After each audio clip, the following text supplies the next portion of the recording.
Selamat berjumpa kembali. Sekarang kita masuk ke pembahasan mata kuliah destinasi pariwisata. Untuk minggu ini, topik minggu ini kita akan membahas terkait pengelolaan dan perencanaan destinasi wisata. Oke, sebelumnya memang kalau untuk membahas terkait destinasi wisata, terutama perencanaan destinasi wisata sebenarnya butuh bahasan yang cukup luas ya, cukup banyak waktunya, tapi nggak apa-apa. Kita coba untuk pertemuan ini kita akan bahas sedikit banyak terkait topik ini. Ya, ada 4 poin utama yang akan kita bahas. Pertama, meaning of destination planning itu apa sih? Terus kenapa sih kita butuh perencanaan?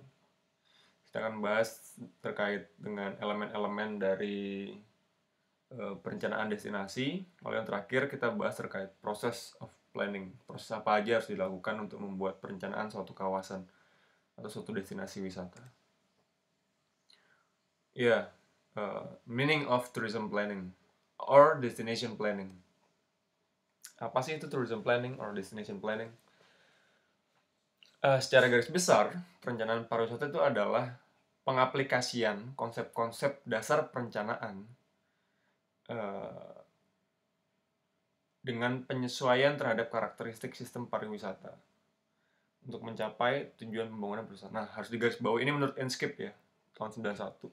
Jadi, digarisbawahi adalah suatu pengaplikasian konsep-konsep dasar perencanaan pada umumnya yang menyesuaikan karakteristik sistem pariwisata untuk mencapai tujuan pembangunan pariwisata. Jadi ada kata-kata yang harus digarisbawahi, di-highlight adalah mencapai tujuan pembangunan pariwisata.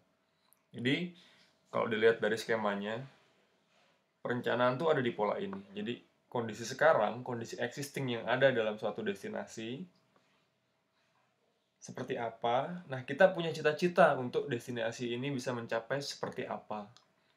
Nah, untuk mencapai cita-cita ini kita butuh perencanaan. Nah, di sini poinnya perencanaan. Lalu, nah secara skema ini bisa dilihat ini juga. Misalnya, jika semakin besar jumlah wisatawan yang datang, devisa sektor pariwisata yang datang semakin besar, terus sistem sosial, ekonomi, dan lingkungan juga semakin bagus, yang semestinya, jadi ini ya, yang semestinya ya, yang ideal. Jadi kalau kita bicara teori, harusnya apabila jumlah wisatawan yang datang terlalu semakin tinggi,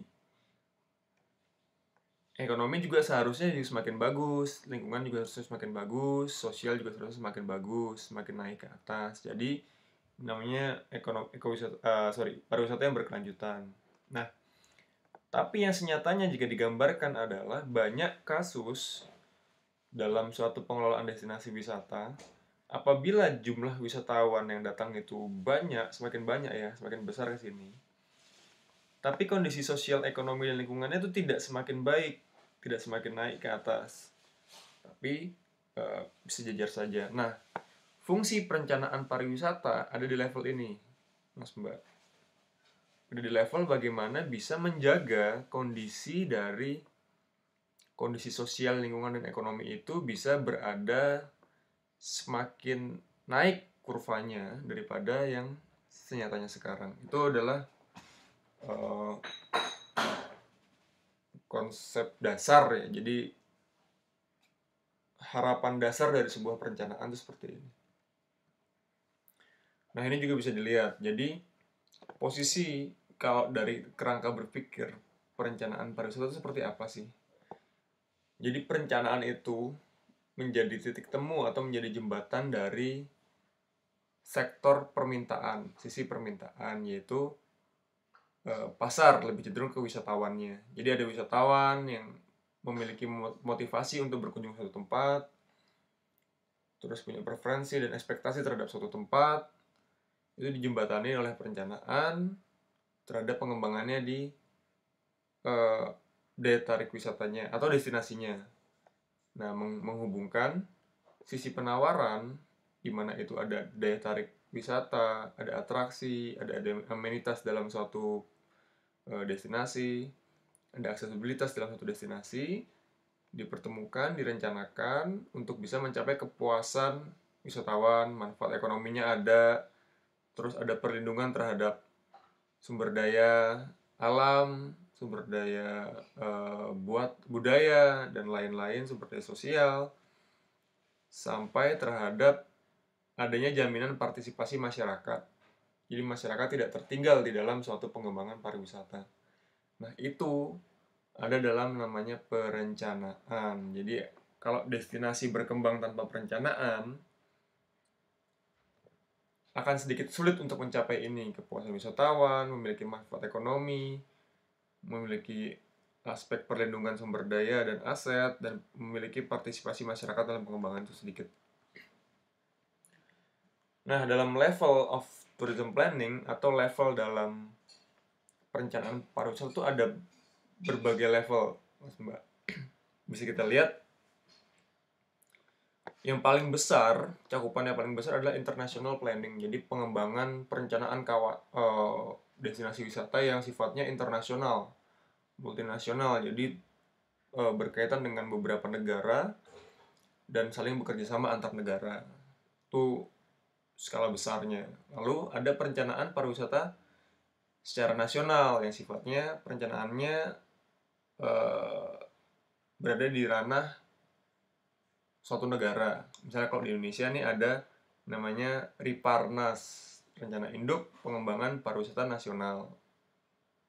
Itu tentang pengembangan pariwisata secara nasional. Lalu ada di bawahnya lagi, lebih sempit lagi, regional planning. Seperti pengembangan kawasan kawasan destinasi pariwisata nasional Borobudur, Krakatau dan sekitarnya. Itu yang masuk ke dalam regional planning. Lalu lebih masuk lagi yang lebih kecil ke sub-regional planning. Jadi lebih bagian dari regional planning.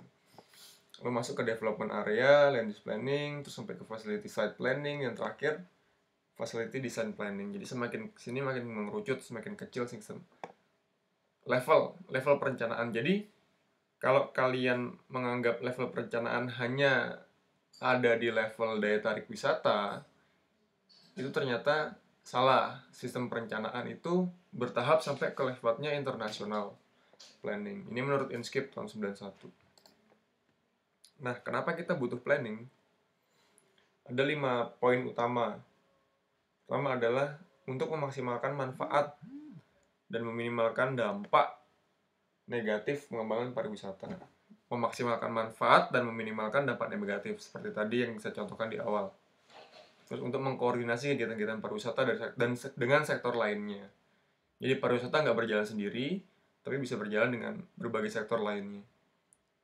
Terus mengawasi terjadinya pengembangan pariwisata secara spontan. Jadi perkembangan pariwisata harus terarah sehingga tidak terjadi pengembangan yang spontan dan tidak ada arahnya. Terus untuk menarik bantuan dana dan teknis dalam rangka pengembangan pariwisata. Yang kelima, suatu destinasi wisata bisa makin kompetitif dan promosi antar destinasi bisa makin gencar. Oke, nah terus apa aja nih elemen-elemen untuk dalam suatu kegiatan perencanaan destinasi? Nah, kalau dilihat dari Undang-Undang Nomor 10 Tahun 2009 dan basic dari pengembangan industri pariwisataan, sektor pariwisataan, itu ada 4 elemen utama yang harus ada dalam suatu sistem perencanaan pariwisata. Pertama adalah destinasi, yang terbagi di dalam daya tarik, aksesibilitas, prasarana umum, fasilitas, masyarakat, dan investasi. Lalu yang kedua adalah pemasaran. Bagaimana promosinya,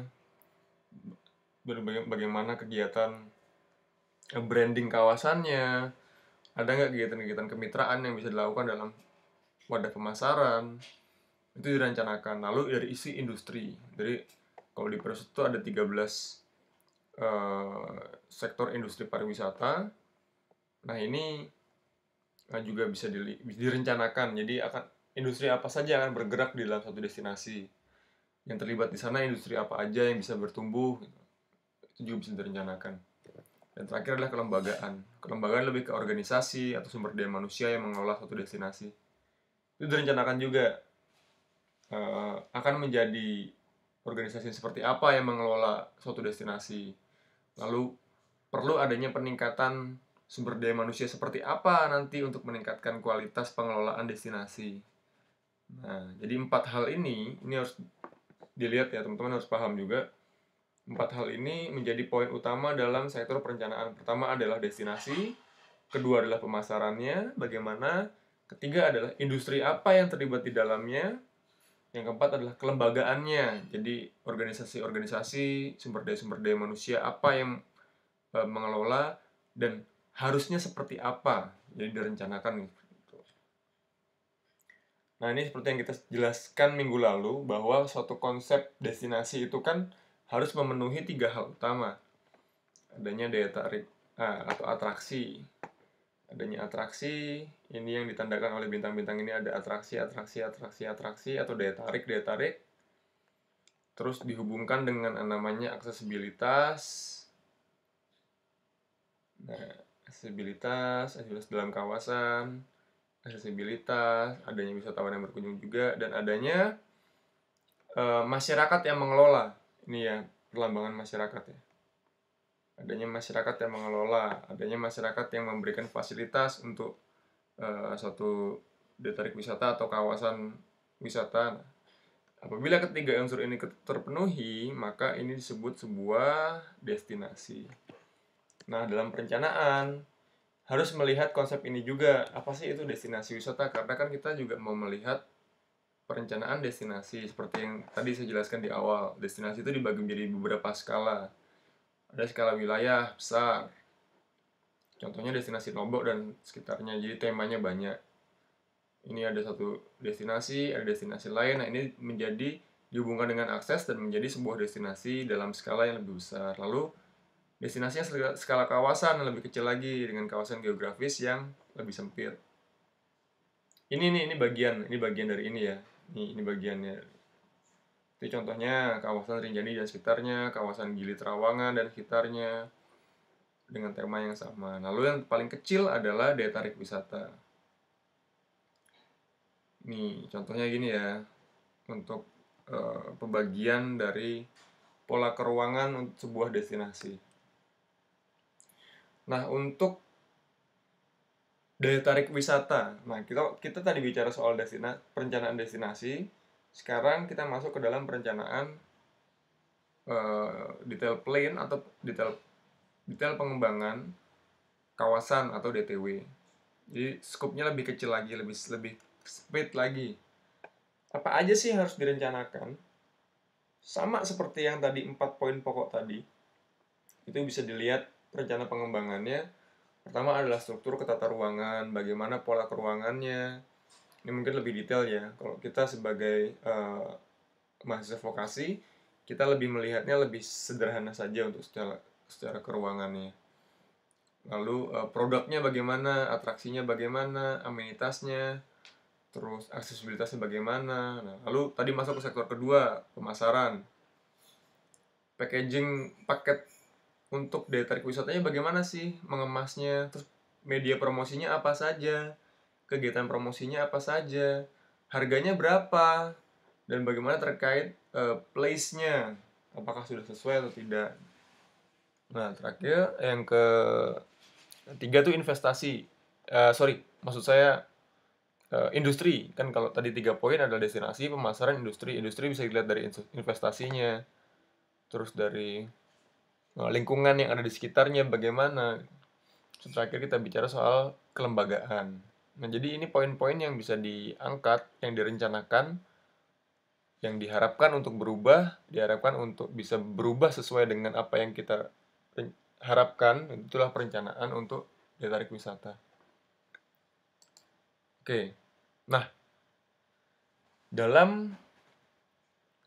kalau kita bicara soal perencanaan destinasi itu tidak bisa berjalan sendiri apabila yang melaksanakannya hanya satu sektor. Nah, maka ada yang namanya eh, multi-sektor stakeholder. Jadi, ini stakeholder dari berbagai sektor yang saling berkait, saling membantu, saling memberikan kekuatannya, saling memberikan kontribusinya untuk mengembangkan suatu daya tarik wisata atau suatu destinasi. Nah, di sini saya gambarkan ada 6 stakeholder utama, 6 apa?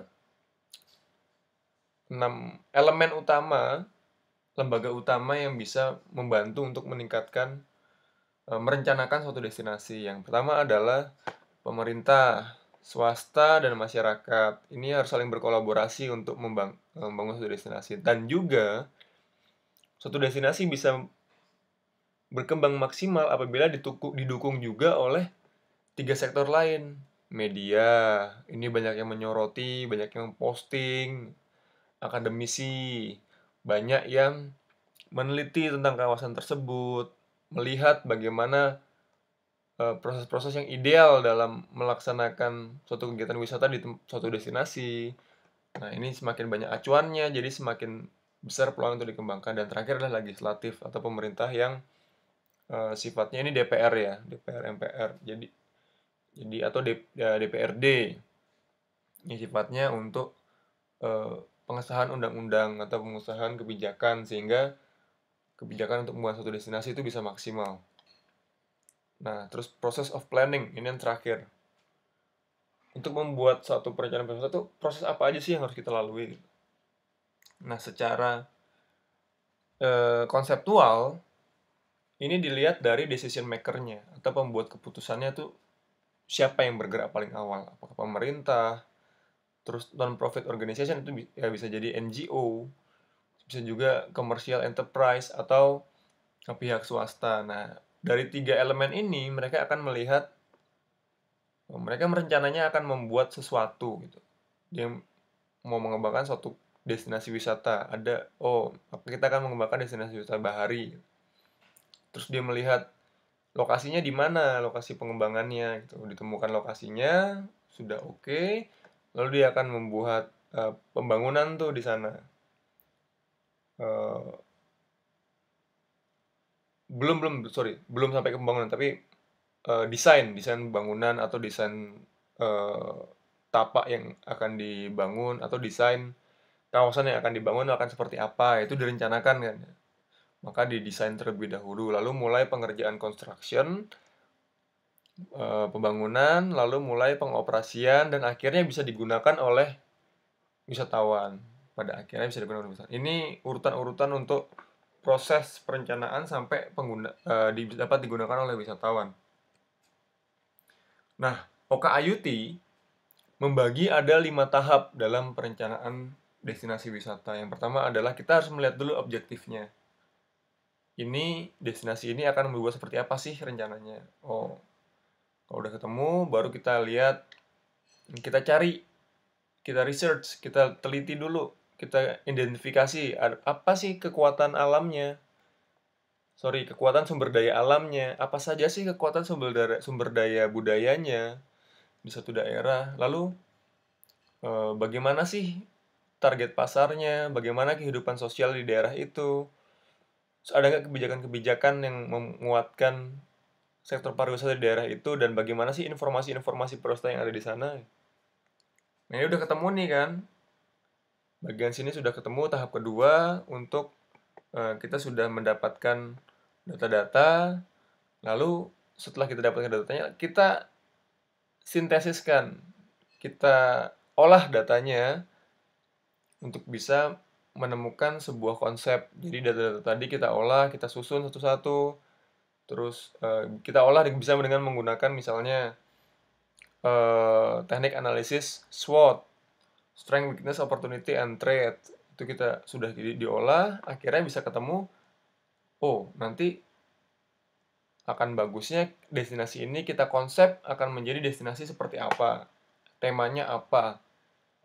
Nah, kalau udah ada, turun ke dalam program kan, berarti nanti akan program pengembangannya apa, sampai nanti terakhir akan ditemukan, tahap pembangunan atau tahap program yang harus kita buat secepat mungkin adalah apa saja. Nah, itu masuk ke rekomendasi tahap terakhir. Itu adalah proses dalam perencanaan. Nah, secara garis besar ini terbagi dalam tiga bagian. Jadi untuk yang awal, ini adalah melihat kondisi existing atau kondisi saat ini. Gimana sih kondisinya si destinasi yang ada sekarang, bagaimana kondisi naturalnya, gimana sumber daya alamnya, gimana sumber daya budayanya, dan lain-lain, kondisi existing. Lalu kita analisis dengan menggunakan teknik analisis SWOT misalnya, atau bisa pakai juga supply analysis atau demand analysis. Nah, pokoknya dianalisis, lalu ditentukan visioningnya, ditentukan konsepnya, konsep seperti apa yang akan kita buat untuk destinasi ini. Nah, akhirnya keluar dalam bentuk program-program. Itu adalah perencanaan pariwisata. Ya, ini adalah contoh. Saya pikir kalian juga sudah dapat contoh menggunakan SWOT analysis di mata kuliah lain. Jadi, kita bisa membedakan, kita taruh apa saja sih strength-nya, kekuatan dari destinasi itu apa aja. Weakness-nya dari destinasi itu apa aja, kelemahannya. Terus, peluang dari destinasi ini apa sih untuk bisa dikembangkan, dan terakhir ada ancaman dari destinasi ini apa sih sebenarnya sama dari luar. Nah, bagian strength and weakness ini adalah kekuatan internal, opportunity dan threat ini adalah dari sektor orang luar atau sektor aspek dari luar destinasi. Lalu ditemukan strateginya dan kita rumuskan rencana konsep pengembangan. Secara garis besar itu untuk mata kuliah destinasi wisata, pengelolaan dan perencanaan destinasi wisata. Jadi nanti teman-teman akan saya berikan tugas untuk melihat dan sedikit merencanakan kira-kira dalam satu destinasi itu seperti apa sih gitu. Ya, ini contoh tugasnya yang nanti akan saya detailkan. Jadi saya pengen teman-teman melihat satu destinasi wisata seperti yang kita sudah pahami sebelumnya. Apa itu konsep dari sebuah destinasi wisata? Kalian harus lihat kondisi existingnya, mulai dari destinasi, daya tariknya apa aja, fasilitas bagaimana, dan lain-lain, sampai ke pemasarannya bagaimana sih, teknik pemasarannya, citranya dari destinasi itu seperti apa sih. Terus ada nggak industri-industri pariwisata yang ada di sana, ada nggak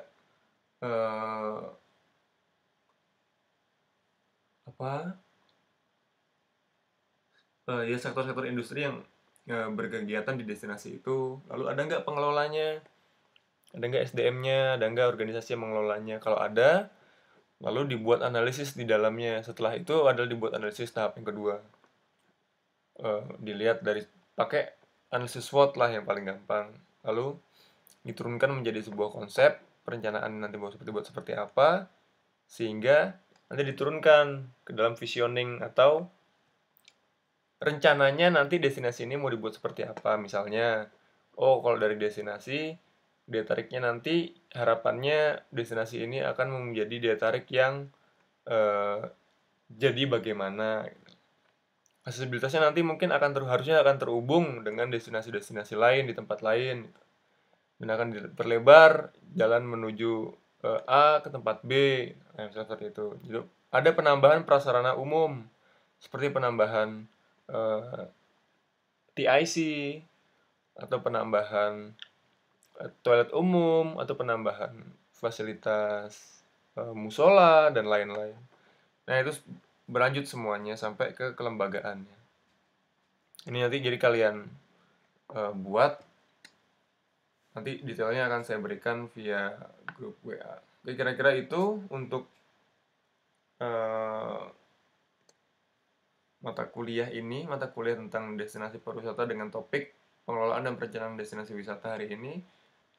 Sampai ketemu lagi di materi-materi berikutnya. Assalamualaikum warahmatullahi wabarakatuh.